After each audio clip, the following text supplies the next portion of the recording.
اب ہوتا کیا ہے کہ کازیٹیو آرگنزم جو ہیں وہ ایلویولائی کے اندر انٹر ہو جاتے ہیں، سانس کے ذریعے سے ایلویولائی میں آ جاتے ہیں اور وہاں پہ وہ سیٹل ہوتے ہیں اور گروتھ کرنا شروع کر دیتے ہیں.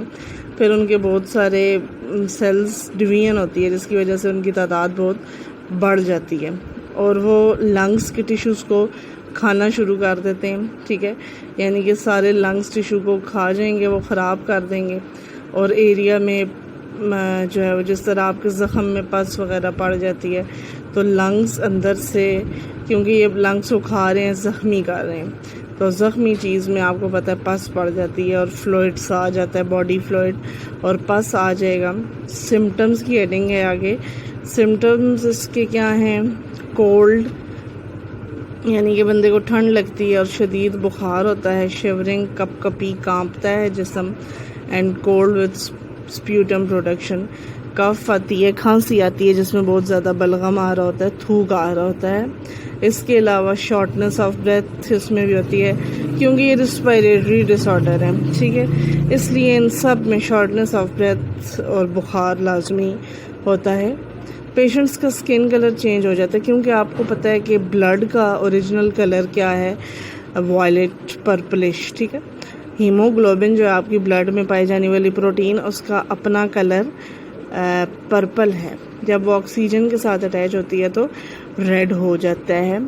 اب کیونکہ اس میں آپ کی باڈی کو صحیح طریقے سے آکسیجن سپلائی نہیں ہو رہا تو ہیموگلوبن کے بہت سارے مولیکیول ایسے ہیں جنہیں آکسیجن نہیں مل رہا تو وہ اپنے اوریجنل کلر یعنی کہ پرپل میں نظر آنا شروع ہو جائے گی. اور اس کی وجہ کیا ہے؟ پور آکسیجیشن آف بلڈ. آگے اس کی ٹریٹمنٹ کی آپ نے ہیڈنگ دینی ہے. ٹریٹمنٹ کیا ہے؟ Vaccines are available to prevent pneumonia caused by streptococcus pneumoniae, یعنی کہ اس میں ٹیکہ لگایا جاتا ہے، انجیکشن وغیرہ. اس کے علاوہ اینٹی بایوٹکس یوز کی جاتی ہیں. ٹھیک ہے، جو کہ پنیومونیا کاز کرنے والے وائرس، بیکٹیریا اور فنگس وغیرہ کو باڈی میں سے ریموو کراتی ہیں. نیچے ایک انٹرسٹنگ انفارمیشن ہے کہ اینٹی بایوٹکس کی ڈسکوری سے پہلے 1/3 of pneumonic patients died from infection, یعنی کہ نمونیا کے تقریباً ہر 3 میں سے 1 مریض مر جاتا تھا. ٹھیک ہے، کیونکہ اینٹی بایوٹکس نہیں تھی. اس کے بعد ہے جی استھما. استھما جو ہے یہ ایک الرجی ہے. ٹھیک ہے، جو کہ برونکائی کی والز کے انفلیمیشن، یعنی کہ جس طرح آپ ڈائیگرام میں دیکھ سکتے ہیں نارمل برونکس اور ساتھ آپ کے پاس ہے جی یہ کنسٹرکٹڈ برونکس. ایک برونکس وہ ہے جو پورا اوپن ہے یعنی کہ ایئر پیسج جو ہے بالکل کھلا ہوا ہے. دوسرا جو ہے وہ کنسٹرکٹڈ ہو گیا ہے، تنگ ہو گیا ہے الرجی کی وجہ سے. ٹھیک ہے، تو استھما آپ کے پاس ایک الرجی کی وہ فارم ہے جس میں آپ کے برونکائی کی جو نارمل وڈتھ ہے یا چوڑائی ہے وہ کم ہو جاتی ہے اور آپ کی سانس کی نالیاں تنگ ہو جاتی ہیں. In asthma patient the bronchi and bronchioles become sensitive to different allergies. اس کے علاوہ ایک تو تنگ ہو جاتی ہیں، دوسرا بہت ساری الرجیز سے سینسیٹیو بھی ہو جاتی ہیں جیسے کہ ڈسٹ ہے. ٹھیک ہے، اور اسموک، دھواں، پرفیومز. اور اس کے علاوہ مارچ کے موسم میں بھی ان بندوں کو پرابلم ہوتا ہے کیونکہ پھولوں کے اوپر سے اڑنے والے پولن گرین فضا میں آ جاتے ہیں اور وہ فضا کے ذریعے سے جب ان کے ناک میں اور ناک سے لنگس میں داخل ہوتے ہیں تو وہاں سے وہ سانس کی نالیوں کو تنگ کر دیتے ہیں اور ان سانس کی نالیوں کے تنگ ہو جانے کی وجہ سے استھما کا اٹیک ہو جاتا ہے. ٹھیک ہے، when exposed to any of such allergies, the sensitive airways show immediate and excessive response of constriction. یعنی کہ جب اس قسم کی کوئی بھی الرجی سامنے آتی ہے، ٹھیک ہے، جیسے کہ ڈسٹ، اسموک، پرفیوم، پولنز، ٹھیک ہے، تو ان کی جو ایئر ویز ہیں پہلے سے ہی بہت زیادہ سینسیٹیو ہوتے ہیں تو وہ کیا کرتے ہیں؟ ایک دم سے کنسٹرکٹ ہو جاتے ہیں، یعنی کہ ان کے رستے جو ہیں وہ ایک دم سے بند ہونا شروع ہو جاتے ہیں اور پیشنٹس جو ہے اس کو سانس لینے میں بہت زیادہ دشواری پیش آتی ہے. آگے ہیں جی اس کے سمٹمز. استھما کے سمٹمز کیا ہیں جو پرسن ٹو پرسن چینج ہوتے ہیں، یعنی کہ اس کی شدت ہر بندے پہ مختلف ہے. ٹھیک ہے، میجر سمٹمز کیا ہیں؟ شارٹنس آف بریتھ، یعنی کہ سانس جو ہے وہ اکھڑ جاتی ہے، especially with exertion at night اور ایٹ نائٹ. یعنی کہ ایگزرشن کیا ہوتا ہے، جب بہت زیادہ کام کریں اس وقت بھی سانس کی نالی بند ہونا شروع ہو جاتی ہے، اور رات کے وقت بھی یہ پرابلم زیادہ ہوتا ہے. اس کے علاوہ ہے جی ویزنگ، یعنی کہ جب سانس لیتے ہیں تو سیٹی کی آواز بجتی ہے، ساتھ کھانسی، چیسٹ ٹائٹنس یعنی کہ سینہ بالکل جکڑ جاتا ہے، سانس رکتا رکتا محسوس ہوتا ہے. آگے اس کی ٹریٹمنٹ کے ہیڈنگ ہے chemicals with ability to dilate the bronchi, یعنی کہ استھما کے مریض کو وہ دوائی دی جاتی ہے کہ جو ان برونکائی کی والز کو تھوڑا کھول دے، اور اس سے کیا ہے کہ انہیں سانس لینے میں دشواری نہ ہو. اس طرح کے میڈیسنز اور انہیلرز وغیرہ دیے جاتے ہیں استھما کے پیشنٹ کو، جو ان کی برونکائی کی والز کو تھوڑا سا کھول دیں تاکہ انہیں سانس آ سکے. آگے آپ کے پاس کچھ پکچرز ہیں. یہ دیکھیں ایک نارمل برونکیول ہے اور ایک ایمفیسیمیا کے پیشنٹ کے.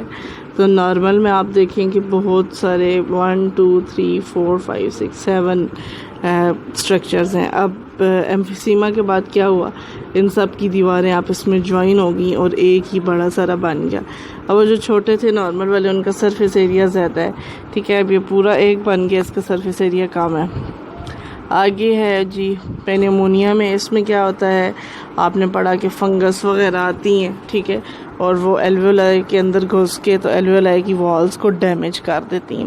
یہ ابھی آپ دیکھ سکتے ہیں نارمل ایلویولائی اور پینیومیٹک ایلویولائی کو، کہ نارمل میں کتنے صاف ستھرے اندر سے، لیکن پینیومیٹک میں کیا ہے کہ فنگس وائرس کی وجہ سے ان کی دیواروں کو زخمی کیا انہوں نے، اور پھر بیچ میں پس آ گئی جس کی وجہ سے ایکسچینج آف گیسز صحیح طریقے سے نہیں ہو رہا. آگے ایک استھما کی آپ کو دکھائی گئی جی ڈائیگرام. اس میں آپ ایک نارمل ایک اور استھمیٹک پیشنٹ کے برونکائی دیکھ سکتے ہیں، ٹھیک ہے، کہ نارمل ایک انسان ہے، اس کا برونکائی کتنا اوپن ہے، وائڈ ہے، ٹھیک ہے، اس میں سے ایئر آرام سے گزر سکتی ہے. لیکن جو بندہ استھمیٹک ہے اس کے رستہ کتنا تنگ ہو چکا ہے، کتنی ٹائٹ ہوئی ہوئی ہیں برونکائی کے، بیچ میں سے ایئر بھی صحیح طریقے سے نہیں گزر سکتی. اس کے علاوہ بیچ میں میوکس یعنی کہ ریشہ بھی بہت زیادہ ہے، جس کی وجہ سے سانس لینے میں بہت زیادہ دشواری ہو جاتی ہے. اب وجہ کیا ہے، انفلیمیشن، سویلنگ، یعنی کہ والز اندر سے سویل ہو جاتی ہیں اور اندر سے رستہ جو ہے وہ بند ہو جاتا ہے. Thank you so much for watching.